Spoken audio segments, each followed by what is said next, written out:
This is the fourth video in a series devoted to introductory proofwriting. And in the previous video, we looked at mathematical statements and the very basics of logic. We're going to continue to do that today. And we're going to start by building up to the notion of a biconditional. And we'll do that with the first very important observation.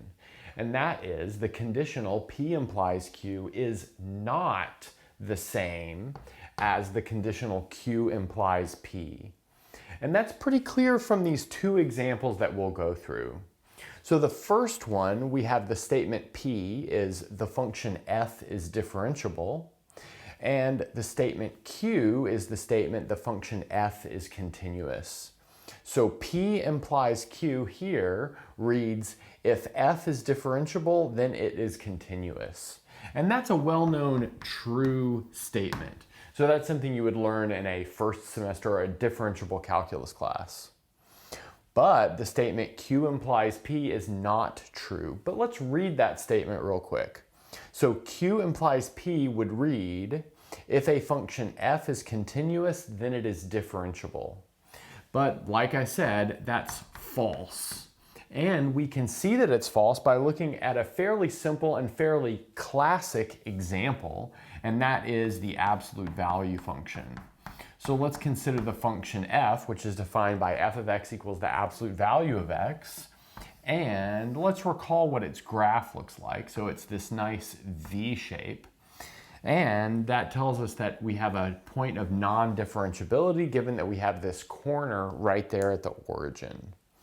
Great, so that's some motivation for why P implies Q can be true, but Q implies P can be false.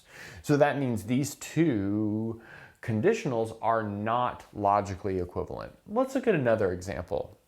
Let's say now we have a statement P which says the integer n is a multiple of 120. And then the statement Q is the integer n is a multiple of 24. So P implies Q here is also true, just as before. And that's because if you have something which is a multiple of 120, then it's a multiple of 24 times 5, because 24 times 5 is 120. But if it's a multiple of 24 times 5, then it will be a multiple of 24. Now, Q implies P is not true in this case, but let's read Q implies P real quick. So that says if n is a multiple of 24, then n is a multiple of 120. But we can come up with a bunch of examples of this. Maybe the simplest example would just be n equals 24 itself. So 24 is a multiple of 24, but 24 is clearly not a multiple of 120. Then we could have some other examples like 48, like 96, so on and so forth. Those are all multiples of 24, but they're not multiples of 120. So now we want to look at the very special case where P implies Q and Q implies P might be true, and that's called a biconditional. And we'll define it as follows. So if P implies Q and Q implies P, then we write P biconditional Q. We read this as P if and only if Q. And there are a couple of ways to write that down in English that you would write down if you're writing a proof in complete sentences. So you might write P if and only if Q. Like we said, you might write P is a necessary and sufficient condition for Q. Or you might write P is equivalent to Q. Okay, so now let's see an example of this biconditional in action, and then we'll look at a truth table. So as a quick example of a biconditional statement in action, let's look at this one. We have A is even if and only if A is a multiple of 2. So in fact, this is really clearly true because that's exactly the definition of a number being even.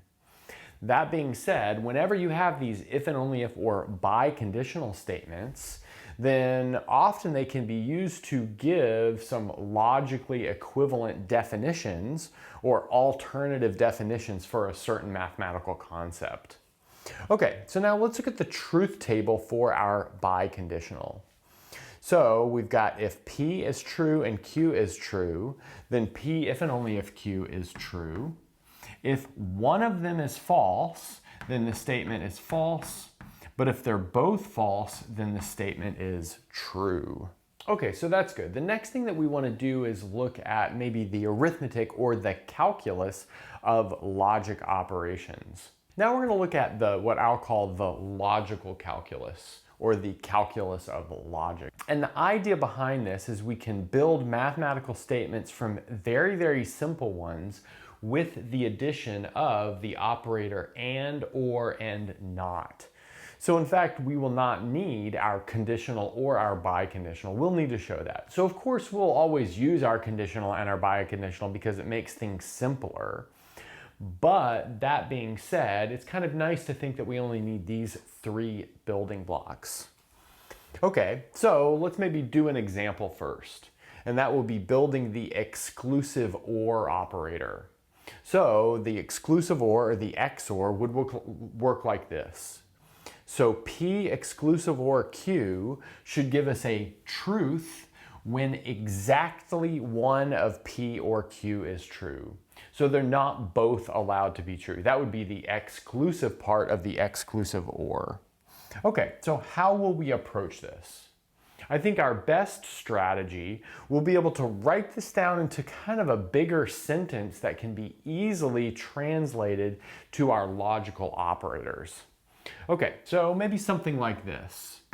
So P or Q is true, but they are not both true. So that would be a first translation of the sentence that we have. Now let's see if we can translate that into symbols. So P or Q, so that would PP or Q. Good. And then what is a but? Well, a but is kind of like an and. Now, connotatively, it feels a little bit different, but denotatively, I think it's the same thing. So we can really maybe more appropriately read this as P or Q is true and they are not both true. So let's put an and statement in there to play the role of that. And then let's write they are not both true. So for both of them to be true, we would have P and Q. And for not both of them to be true, we would have a not symbol right there. Okay, so let's check to make sure this works. And we'll check to make sure this works by building a big truth table. So we'll have inputs P and Q, and then we'll have like intermediate calculations like P or Q, and then P and Q, and then not P and Q. And then we'll have our final entry, which is our goal over here of, let's see, P or Q and not P and Q. Great, so let's get this going. So we've got this big table. So maybe I'll put a yellow line here to separate ourselves from the inputs and the intermediate calculations. Another yellow line here to separate ourselves from the intermediate calculations and the final calculation. And then let's start maybe partitioning this off so that we can fill it up. So we'll need 4 total entries. So P can be true, true, false, false. Then we can have Q, true, false, true, false. Now let's see what we get out of this. So P or Q can be calculated like we did last time. So we'll get a true for this, a true for this, a true for this, and a false for this. And then P and Q can be, again, calculated like we did last time. So that'll give us a true when they're both true, and falses otherwise. But now we need to negate P and Q, so that just means swapping all the trues for falses and all the falses for trues in that column. That'll give us false, true, true, true. And then finally, we need to do an and conjunction between this intermediate column here and this intermediate column here. Great. So again, we want to do an and calculation between those two, and those should give us our final value. So let's see. If we have true and false, we get something that's false. If we have true and true, we get something that's true. Another true and true gives us something that's true. Another false and true gives us something that's false. And now let's say we were to kind of forget everything that's going on in the middle. So I won't really scratch this out, but let's say we forget everything that's going on in the middle, and notice that we have exactly built what we wanted to. If P and Q are both true, then the output is false.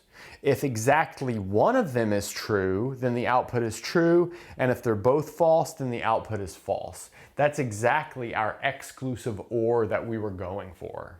Next, we're going to take a fact that you've probably used for a long time, since probably a high school algebra class, and we're going to turn it into a logical statement. So that fact will be the product x times y is 0 if and only if x is equal to 0 or y is equal to 0. Okay, so let's put this into symbols first. We have the product xy equals 0, and then if and only if can be this nice biconditional, and then we'll have x equals 0 or y equals 0. Great. Now let's give these some names. So maybe we'll give this first one the name P. So P is the statement xy equals 0. And then maybe we'll give this one a name Q and this one the name R. So in fact, we have rewritten this like more abstractly as P if and only if Q or R. Great. And now just for practice, let's find the truth table of this abstraction of this fact, this kind of logical abstraction of this fact. So notice in this case we have 3 inputs, P, Q, and R. So that means we'll need 8 total entries. So let's see, we'll need a P column, a Q column, and an R column. Then we'll need an intermediate calculation of Q or R. And then we'll need our final calculation of the biconditional P if and only if Q or R. So something like that. So let's build this table. Like I said, we've got this intermediate calculation of Q or R. I'll separate that from P, Q, and R with a yellow line. And then we have our final calculation, which I'll separate from the intermediate calculation with another yellow line. Now we need to break this into 8 pieces. So let's break it in half here. We'll break it in half here, here, and then we'll break each of those in half as well. So now we've got a table that we can start to fill out. Well, maybe one more thing. We'll break this into thirds for P, Q, and R. Now we need to populate these 3 columns to the left of this line with all the possible values of P, Q, and R. So let's see. We could have 4 trues for P, 4 falses for P. We could have kind of an alternating 2 trues and 2 falses for Q. Right? And then we could have just an alternating 1 true and 1 false for R. And if you look carefully, this gives all possible interactions of values of Q, P, and R. Okay, so now let's do our intermediate calculation, our Q or R. So let's see, here we'll have a true, true, here we'll have a true, here we'll have a false. It's because for an OR statement, that is only false when they're both false. Okay, and then next we'll have actually another copy of that. True, true, false, true, false. Okay, that's good. Now we want to do P if and only if Q or R. So let's link those 2 columns that we'll want to compare at this point. So that would be those 2 columns, and we're doing the biconditional between those. So that means we get a truth only when the entries are the same. So here we have true, true, so that'll give us a true. True, true, that'll give us a true. True, true, that'll give us a true. But then true, false, that'll give us a false. False, true, that's a false. False, true, that's 2 falses. And then finally false, false, but that biconditional gives us a true. So next up, we'll do some calculations to show the equivalence between logical statements that may look inequivalent. Okay, so like I mentioned before, the idea behind this logical calculus is that everything should be able to be built out of and or not. And then what about conditional statements? Well, in this claim, we will show that the biconditional statement, P if and only if Q, can be built out of and, or, and not. And then as one of the warm-up exercises, you'll do the same thing for the conditional statement, P implies Q. So in fact, what we have here is P if and only if Q is logically equivalent to P and Q, or not P and not Q. So how can we prove this claim? Well, we'll do it with the truth table. So notice that there are two entries. So there are P and Q, two inputs, I should say. And then there's a few intermediates, but then we know the truth table for P if and only if Q, so we don't need to include that. So let's see, we'll have not P as one of the entries, not Q as one of the entries, P and Q as one of the entries, and then finally not P and not Q as one of the entries before our final goal, which is P and Q, or not P and not Q. Okay, so now let's use yellow lines to separate from the inputs and to separate the intermediates from the finals.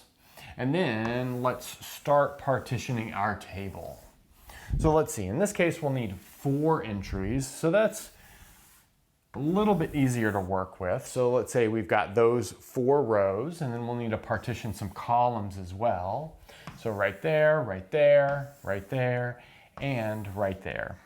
Now we can get going. So we can have P be true, true, false, false. We could have Q be true, false, true, false. So let's see, not P will just be the opposite of P. So that'll give us false, false, true, true. Not Q will be false, true, false, true.